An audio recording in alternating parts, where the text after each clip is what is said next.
Well, good afternoon, ladies and gentlemen. Welcome to my first speech or talk on Blackwash. Just a bit about me as a background. I trained as an architect. Was fascinated by art at school. I first was taken on a ship when I was 8 by my dad, and I got fascinated. I also went on Canberra's very first cruise ever in 1962, and then I got fascinated by ships and the sea. So we used to call this series of talks Maritime History, but that sounds a bit dry and dusty, and there's a threat of propellers and rivets and that sort of thing, isn't it? So actually we rebranded it as Design Goes to Sea, and which makes it a bit more accessible with more of the things that you're interested in, I hope. But we're on a ship. Our agents always ask us to make it relevant to the trip. But if we're on a ship and we're interested in ships, then that's quite relevant, I hope, isn't it? But first of all, today, I'm going to talk about the great liners, mostly the ones that were dashing to get the blue ribbon of the Atlantic, the ones that were designed for speed and style. First of all, let's get some definitions out of the way. Definitions between liners and cruise ships. Liners, let's face it, were a form of transport running regular routes to a timetable. They were called line voyages. They were shipping lines, and although this is the Fred Olsen Cruise Line, we say that they're not cruise liners anymore. Liners cruised off-peak in holiday times, and when, for example, P&O ships would go through the Suez Canal and it would be roastingly hot, their passenger numbers were down, so they took people out of the UK for holidays. Cruise ships now roam the world in search of pleasure. And cruise companies, as I said, are sometimes called lines. There is one exception. The Queen Mary 2 still runs across the Atlantic to a timetable and actually does a job of transportation of people who are afraid to fly. But what makes a liner great? Well, very often it's a speed record. Sometimes they had innovative design. Sometimes they were the ship of state. Government money went into quite a lot of ships. Sometimes they were really great by being a combination of all three. Sometimes they were just much loved. But first, let's have a bit of background. This is a picture taken by a friend of mine in 1956 from the mast of the Giulio Cesare, an Italian ship. It was really high noon for the ocean liner. It was the end of the very profitable spell after the Second World War, when they dashed across with mails, film stars, royalty, and all of that, because there was a threat coming from the jet aircraft. It was about that time, between 1956-58, there were an equal number of people crossing the Atlantic by sea as there were by air. And in this picture we've got the Mauretania of Cunard Line, the United States, which I'll speak a lot about later, the America, her slightly smaller sister, and it was a staggering view on the west side of Manhattan. It was not uncommon. Other people had tried to get across the Atlantic faster, but to try and make it not the only way to cross. Airships did it faster, but as we know from the Hindenburg, the thing that kept it in the air was hydrogen, and when that had a little problem, it was a big problem. I didn't remember the pictures of the conflagration. Also, airships. You may have seen this morning's talk when they went via water. Also, there were other routes via Newfoundland and Ireland, but the airships were, the flying boats weren't exactly comfortable, but it was an alternative from 1938 onwards, really. Let's go back to the real reason why ships were dashing across the Atlantic. Very often it was migration from poverty and the pogroms of Europe. They were a major driver for people to go on shipping companies to provide passage for a new life in the new world. This is a picture from an Italian migrant ship, and I often wonder what happened to those little kids. Some of them look very angelic. I wonder whether he became a priest. One or two of the others might have been in the mafia, possibly, but if they survived, of course, infant mortality was very high in those days. But they were getting away from problems in their homeland, and they went to a new life in various parts of the world. But it was a world apart from the accommodation that they occupied in the bottom of the ship, to the first-class lounges, first-class cabins, and the first-class life in glorious lounges for the rich people. And this is a picture from the 1920s, which shows effectively first class cabin and fourth class dormitory. Sometimes that was called steerage. There were other routes apart from the North Atlantic, but and not everybody was rich and famous travelling in luxury. It was a very stratified world. Also, the crew had a pretty terrible time. These ships were driven by coal, and coaling was a filthy, filthy business. There was black dust everywhere. Ships had to be thoroughly cleaned after the stoking had happened, and it took an army of men in appalling conditions to keep those boilers fed. Here's a picture of the Aquitania, built in 1914, but she was built with coal boilers, and in the refit of December 1919 to 1920, she was refitted with oil burning boilers, and 350 stokers were reduced to 50 people who manned the oil burners. There were 21 forced draft double-ended boilers. I didn't say I was going to give you rivets and numbers, did I? But there was a huge amount of space given over to the boilers. I'll talk about that in a second. Her dear sister, the Mauretania, held the record for the best part of 20 years. Just a word about propulsion, having mentioned the coal. From the 1830s, when steamships started, steam was the driver.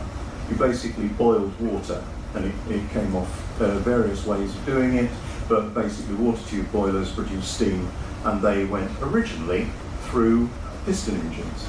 Now this is a little GIF that shows how they worked. There were 3 pistons, a small one which used the steam at high pressure, a medium one that used it at medium pressure, and the big one that used it for a third time before it was spent. But these were reciprocating engines like your car engines, so imagine those going up and down. It would be thumping the bottom of the ship. They couldn't get faster than about 22 knots without a huge vibration problem. So they were limited. Then along came the steam turbine. I'll just say a bit more about that in a minute. And about the same time, in the early part of the 20th century, marine diesels started out. So we went from steam, through pistons, through steam turbines, to the potential for diesel. And in my view, the great period of ocean liners was the steam turbine period. Diesel started in a riverboat in 1903, but they weren't really very good. A better one in 1912 on a ship called the Sealandia was just about viable. But in 1913-14 they did a lot of development work, and they started going into submarines in the First World War, and that made a huge difference to the development of marine diesels. But this little thing was the thing that caused the change. It was a little demonstration vessel that dashed through the fleet at the Spithead Review for Queen Victoria's Diamond Jubilee in 1897. She's now preserved, and you can see her in the Museum of Science and Engineering, later rediscovered the Discovery Museum in Newcastle. And it was the turbine that was the power behind the Great Period. This is a little computer-generated picture which shows the very strange triple propeller shaft, triple propulsion thing. But she nipped through that fleet at 34.5 knots. By 1905, the Navy had decided that all its future ships would be turbine-driven, and that was quite a revolution, but it also allowed the Great Liners to happen. What was inside the Great Liners? Well, there was actually a different ratio of space to service space to earning space. In 1959, their second flowering was the Rotterdam, a very innovative ship which broke the usual mould of tourist class coming up for air at the back and the first class having the bit in the middle. They actually layered it and had a double staircase which they could open screens. It was inspired by a French chateau in Chambord in France, and they could get between the classes and on alternate decks, which was very, very clever. But perhaps the most famous ship for speed is the SS United States, from the United States. Built in 1952, the Americans had recognised that the Queens had knocked a year off the war, probably, because they could take 15,000 people of troops at a time across, and they were without a major troop ship. So you can tell from the timing of 1952, they put their heads together in the late 40s and thought, we must have one of those. And apparently this had aircraft carrier turbines, and she was 990 feet long and 108 feet wide, and the locks in the Panama Canal are 1,000 feet long and 110 feet wide, so she would just squeeze through the Panama Canal. I don't think she ever went, but it was designed so that if they needed to take troops to the Pacific, she could be stripped out and act as a troop ship. But when records were broken, they went up in 1 and 2 knot increments. This one went in 4 knots. She went at 36 knots across the Atlantic. She would go 20 backwards. And I think it was about 42 knots on trials she would do. Phenomenally fast. Inside, she was classic modern American looks. There's the observation lounge. There's one of the suites. A more ordinary suite. The first class dining room viewed across the ship. She did have a double height section in the middle, and that's looking down the double height section in the middle of the dining room. Then we've got the cabin class smoke room with interesting red legs, and a theatre that was shared between the first and cabin class. This was the tourist class lounge, again like the one I showed you on the France. Lower deck heights and simpler furniture. And there was a shared first class and cabin class swimming pool as well. And the flags there, in nautical flag language, say, "Come on in, the water's fine." And those flags were in the V&A exhibition earlier this year, and it was lovely to see them. I never saw the ship, I never went on it, but it was lovely to see the flags from it. And that really is her at New York at the end of her career, because by 1968, France, the United States and the Queens had all come out of service.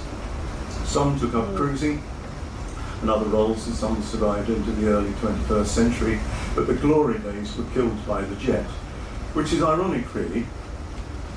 Although the jet killed them as a mode of transport, it now feeds cruise ships as holiday destinations. So the aircraft has been the murderer and the life support of ships at sea. It ended them as a mode of transport in the years 58 to 68, and that really is the end of the great liners in use for speed and style. So that brings me to the end of my first talk. I'm going to give a talk in a couple of days about the Fred Olsen story. I am travelling with a friend of mine, 35 years we've known each other. He got me into this Ocean Liner Society business about 25 years ago, and he's a book author in his own right. So if you see Clive and myself around and you want to ask us about ships or tell us about any of your experiences, please don't be shy, do come up and speak to us, because we'd love to hear about the stories. I did a crossing across to Miami last November, and I mentioned a ship called the Arcadia, and somebody came up to me and said, "I did my first ever voyage across the Pacific, and thank you for bringing the memories back." So if you've got memories to share with us, I may even have shared some with you, because we're all of an age that you probably could have experienced the tail end of the Great Liner era. So anyway, I hope I've given you some insight into the way ships were designed for speed and style, and I hope to see you again in a couple of days. Thank you.